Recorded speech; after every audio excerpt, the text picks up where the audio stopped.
1807. This is by Epic History TV. And before we get started, there's a thanks button on the channel. You can donate. You don't have to. All donations are appreciated. You could subscribe if you're not. That does help. If you don't want to do any... Oh, click the bell. Otherwise, the warrior will cut your feet off. Seen it happen. It's gruesome. And if you don't want to do any of that, click the thumbs up button. That helps me. So, I've heard this is a... I think it was... They said Wicked Battle. We're going to go with Wicked Battle. So, without further ado, let's get into the video. Or maybe not, if it doesn't want to. There you go. January 1807. French Emperor Napoleon Bonaparte, victor of Ulm, Austerlitz and Jena, was near the height of his powers. His Grande Armée had swept all before it. Now, in the depths of a bitter Polish winter, he sought the final victory that would make him master of Europe. His target? The Russians, supported by the remains of the Prussian army. But many months of campaigning had exhausted even his toughest veterans. Most had not seen France in years, and the war in Poland seemed to offer only freezing mud, hunger, and a stubborn enemy who did not know when he was beaten. At Poltusk, the Russians had fought courageously and thwarted Napoleon's first attempt to outmaneuver their army. But another opportunity would soon emerge. Command of the Russian army had recently passed to General Levin August von Bennigsen. Despite his German name and Hanoverian roots, he was a veteran of 34 years' service with the Imperial Russian Army. On the 27th of January, with 77,000 Russians and 13,000 Prussians, Bennigsen launched a surprise winter offensive, targeting Marshal Ney's exposed 6th Corps. But Ney escaped, and Bernadotte's 1st Corps fought a successful rearguard action at Moringen. Now Napoleon would turn the tables on Bennigsen. As soon as he'd learned of the Russian advance, he'd begun planning a grand encirclement of the enemy. Suddenly, it was the Russians who were exposed. But Bennigsen got wind of Napoleon's trap just in time and began a hurried withdrawal. 5 days of relentless marching followed, with Marshal Murat's vanguard nipping at the Russians' heels all the way. But despite a series of furious assaults on their rearguard, ably commanded by Prince Bagration, the French could not break through. The pursuit continued, even as temperatures plummeted. To the north, Ney shadowed Lestocq's Prussian Corps, while Soult's 4th Corps followed the Russian rearguard to the small East Prussian town of Eylau. I almost said Eylau. Eylau. Yeah, I would have been wrong regardless.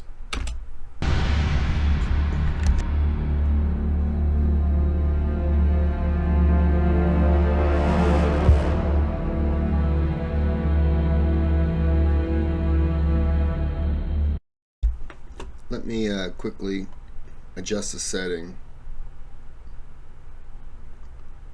Let's keep it at...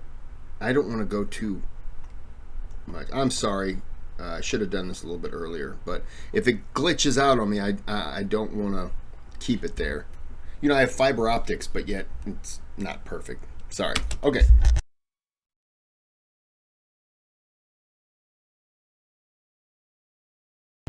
On the afternoon of the 7th of February, Marshal Soult's troops advanced up the icy road to Eylau.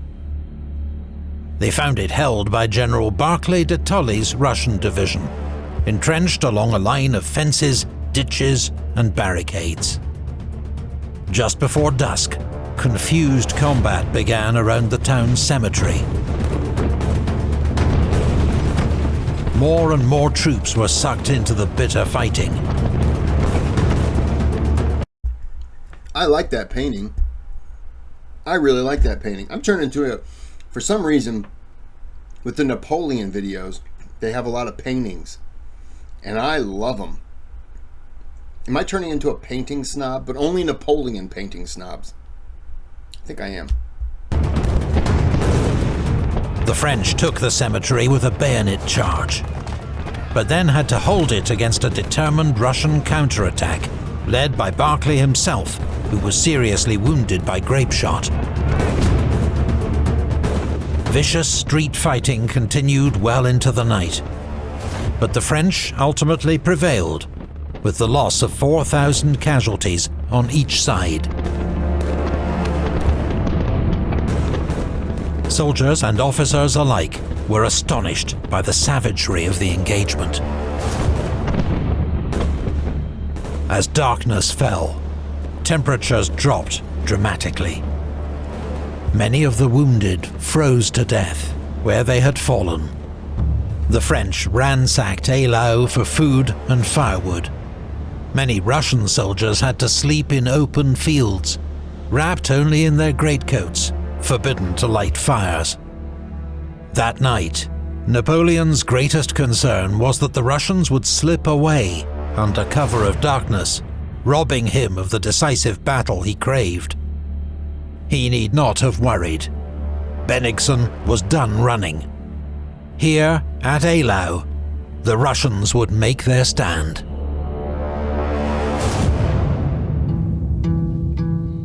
Is something interfering with your happiness, or preventing you from achieving your goals?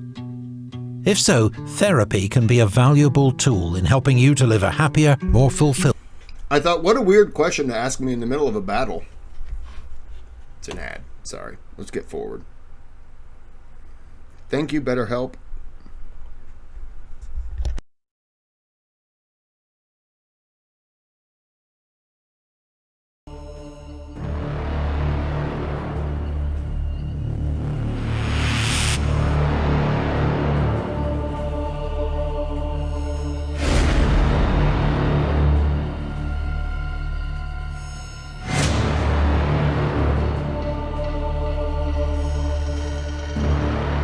Before dawn, Napoleon was on Eylau's cemetery knoll, trying to make out the Russian lines through his telescope. He was surprised by what he saw. 67,000 Russians packed into two great lines along a 3-mile front, with well-defended villages anchoring both flanks.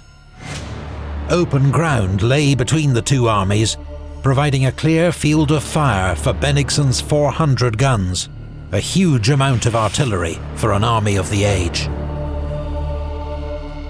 Napoleon had Soult and Augereau's depleted corps, plus the Imperial Guard and Murat's reserve cavalry, just 45,000 men and 137 guns. But Napoleon was expecting Davout's Third Corps, 15,000 men, to arrive at any moment, in perfect position to fall on the Russian flank. At dawn, as French troops were still getting into position, hundreds of Russian guns opened a massive bombardment. In Eylau, there was chaos, as round shot crashed through buildings and tore through men. I can't imagine. You know, I think back to even the American Civil War, just the cannons and the just to be in the, what the hell? Sorry, I my brain's all over the place. Kriegberg? No, it's not important. I'm trying to talk and my brain's trying to read at the same time. It doesn't work. But just being in a cannonade, like a bombardment, I'm gonna go on a limb here and say it probably wasn't pleasant. I'm just throwing that out there. I have no proof. Could have been fun, for all I know. But I gotta say it probably wasn't. But I I always think of, I would have been probably the first, second, or third person to die. I would have been the guy who was just like, look at them firing cannon so far away. Look at that thing bouncing, and there went my head. I would have been that guy. French guns soon answered the Russians in kind. It was the largest combined artillery bombardment the world had yet seen. It lasted nearly 3 hours. While Bennigsen had quantity, French crews were more experienced, and against the densely packed Russian lines, they couldn't miss. Meanwhile, Davout's 2 leading divisions arrived on the battlefield, dangerously placed on the Russian left flank. But before they could attack, Prince Golitsyn struck first with his cavalry brigade. Davout's veterans threw back the horsemen with disciplined fire. Golitsyn's charge, however, bought time for General Davout to reorganize his defensive line to face the new threat. When the Iron Marshal attacked around 8 AM, he found the enemy entrenched on a ridge with formidable artillery support.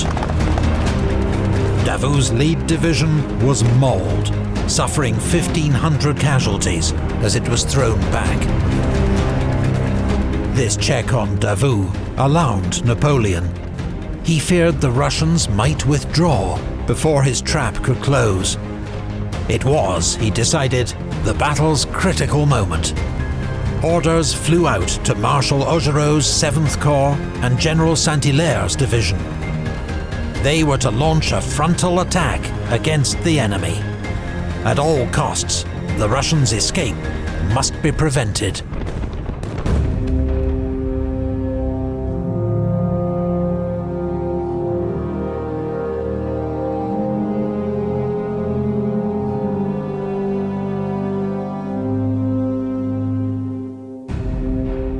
The 49-year-old Marshal Augereau had been with Napoleon since his first command in Italy and the brilliant campaign of '96.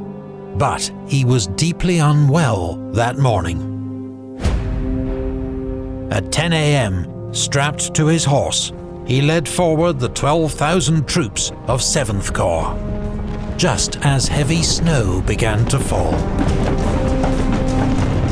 With visibility down to a few feet, Augereau's divisions drifted off course, straight into the murderous artillery duel. French and Russian cannonballs tore through their ranks. Augereau's men pushed on doggedly, but as they neared the Russian line, the blizzard suddenly lifted. One division found itself facing 70 Russian guns at a range of just 30 yards. Seconds later, its forward ranks were obliterated by Russian canister. Another French division broke through the enemy line, only to be surrounded on 3 sides by Russian bayonets and annihilated. Augereau's horse was killed under him, leaving him badly injured. As the survivors of his corps stumbled back the way they'd come, Russian cavalry and infantry surged forward. Units were overrun, entire regiments swallowed up. Order and discipline collapsed.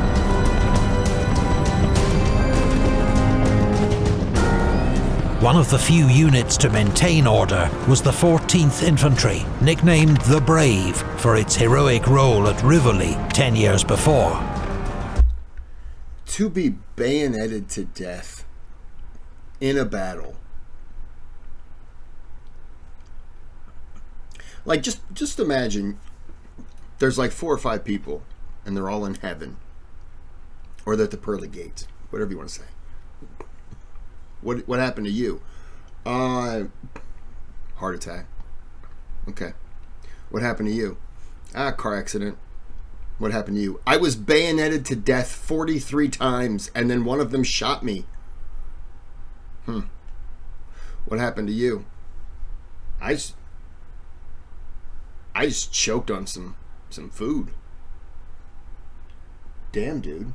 Like that's what you just... That guy's just sitting there I was bayoneted to death. Oh. Okay, then. I can't... I mean, just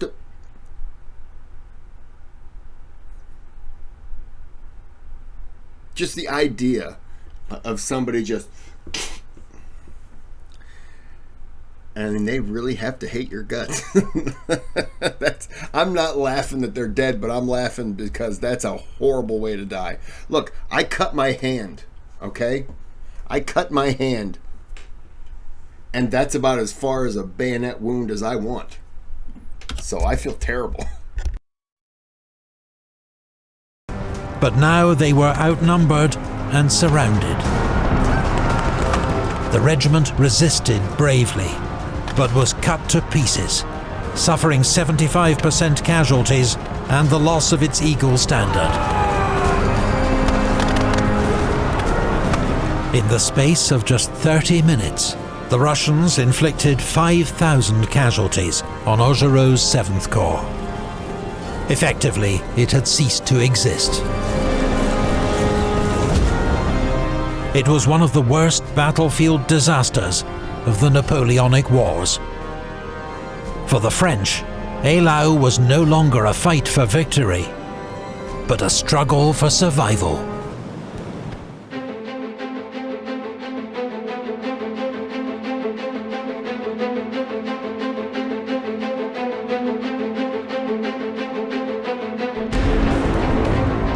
From Eylau's cemetery knoll, Napoleon watched the catastrophe engulfing Augereau's corps. He knew he must stabilize the situation immediately and buy time to reorganize his center and for Davout's corps to arrive in force. So the Emperor turned to Murat and his large cavalry reserve. It was a desperate gamble. The horses were tired and suffering from the cold. They'd be outnumbered and unsupported by infantry. But the flamboyant, apparently fearless Marshal Murat was undaunted. He assembled 40 squadrons of cavalry, 5,000 dragoons and cuirassiers, and led them forward. So began one of the legendary cavalry charges of the Napoleonic Wars. Unable to move much faster than a walk due to the terrible conditions, Murat's cavalry nevertheless presented a formidable wall of men, horses and steel.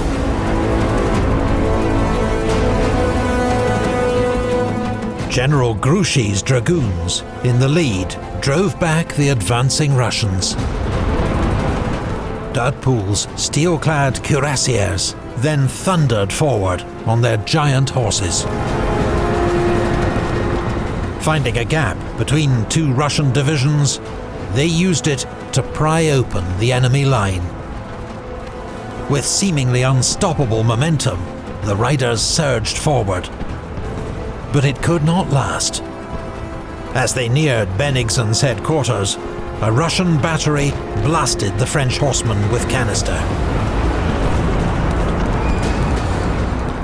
Davout himself was mortally wounded. French momentum was lost. As the Russian counterattack began, Murat ordered his squadrons to regroup and pull back. He almost didn't make it. The Russian 4th Division had moved to block his escape. Seeing this, Napoleon ordered Marshal Bessières to lead forward the Guard cavalry. These were 2,000 of the finest cavalry in Europe, and to cheers of "Vive l'Empereur!" they advanced into the whirling mass of shot and snow. When Colonel Lepic saw his men ducking, he called out, "Heads up, by God! Those are bullets, not turds."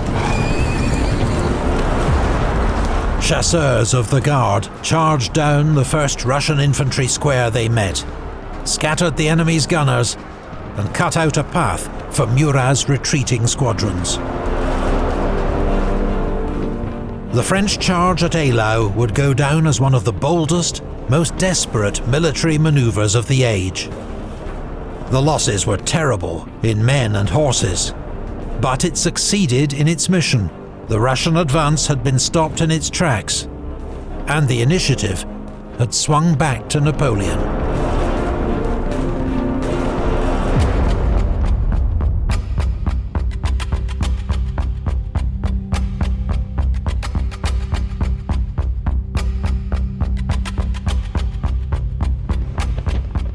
Marshal Davout's Third Corps, the famed heroes of Auerstedt 4 months before, had now arrived in sufficient force to launch a full-scale assault. Anticipating this, Davout withdrew to a new defensive line on the Kriegerberge, a dominating height perfect for artillery. 2 hours of chaotic fighting followed, with every French advance challenged by a fierce Russian counterattack. But supported by dragoons and Saint-Hilaire's division, Third Corps slowly ground down the enemy. Bennigsen was forced to send in his last reserve, Kaminsky's 14th Division. Supported by cavalry, it drove the French from Klein-Sausgarten and across the fields beyond until its own advance was checked by French artillery. When Davout resumed his attack at 3 p.m, the Russian line buckled. The Kriegerberge was taken. So too Bennigsen's headquarters at Auklappen.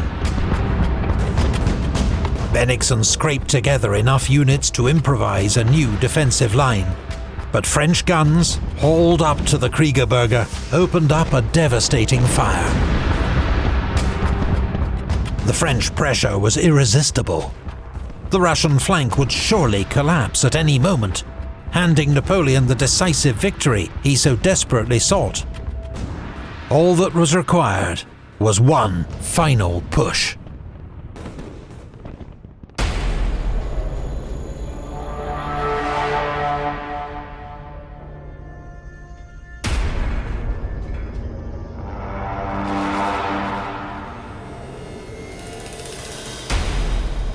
Early that morning, Bennigsen had sent urgent orders to Prussian General Anton von Lestock to join the main army with his corps as quickly as possible.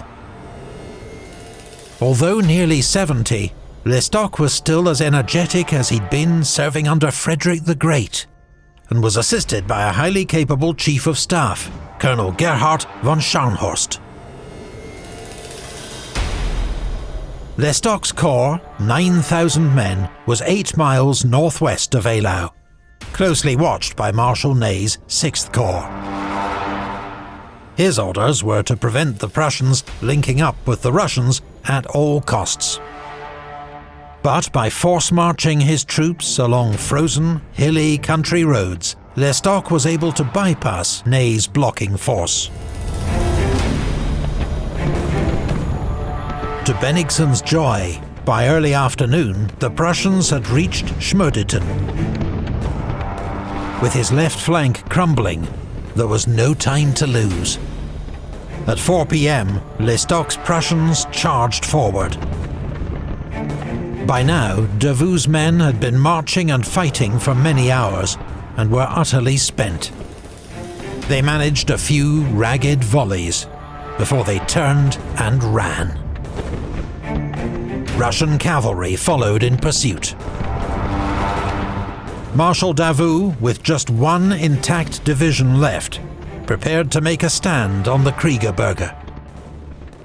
"The brave," he shouted, "will find a glorious death here." I don't want to hear that. I want to hear the brave will be the ones who survive with, maybe a bayonet wound or a bullet. I don't want to hear about the brave being the ones who die. It's an unfortunate sacrifice that you would make in war, sure, but I want to hear more about the coward who was hiding in the tree, who survived the battle. Fortunately for Davout, the enemy's attacks were poorly coordinated, and his 40-gun battery inflicted terrible losses. Around 5:30, as dusk fell, Ney's corps arrived in pursuit of the Prussians, and took Schluditten.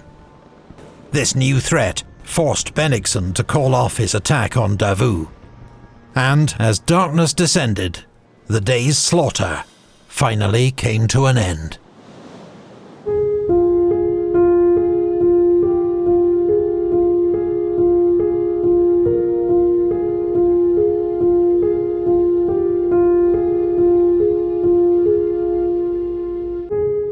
Since Napoleon had crowned himself emperor in 1804, every campaign, every battle he'd waged, had ended in brilliant success. No longer. Bennigsen, learning the true scale of his army's losses and its critical shortage of ammunition, withdrew overnight. The French were left holding a frozen, corpse-strewn battlefield, allowing Napoleon to claim a victory. But in reality, Eylau had been a murderous slaughter, without a winner. As Marshal Ney exclaimed on seeing the battlefield, "What a massacre!" and without result. Exact casualty figures are unknown, due to the chaos and conditions of the battle and the scale of loss. But it is likely that the Russians lost 20,000 men, killed, wounded or captured. The French, perhaps as many as 25,000. What is clear is that thousands of French veterans, the victors of Ulm, Austerlitz and Jena, met their end on the snowy fields of East Prussia. Napoleon's Grande Armée would go on to achieve many more great victories, including a crushing victory over Bennigsen's Russians at Friedland 4 months later. But after the brutal losses of Eylau, it was never the same.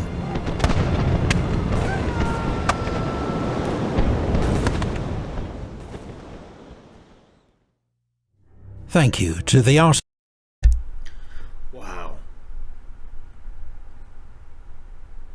So about 45,000 people dead, missing. And the whole battle itself was pretty much a day and a half. I know they spent one night. I think they fought, had not slept, and then fought the whole day, and then he escaped. So a day and a half of fighting and 45,000 people. It's just amazing, the loss of life. 45,000 people. I can't fathom that amount of loss. And I know they're not all dead, but it's just, I think it's because the number is so high. I would love to know about how many went into the battle, though. And I saw the numbers, but I wasn't jotting it all together in my head. But I'm curious to know, I mean, getting back to what I was saying, sorry. I mean, you figure losing someone is sad. Now imagine 45,000. I mean, that's crazy. It's the way war was fought then. Okay. Well, this was... Hold on. Let me just double check. Okay, yeah. Kingdom forged in blood. Interesting. Okay. So we're going to end this here. That was brutal. And until next time, try to have a good day. Have a good night.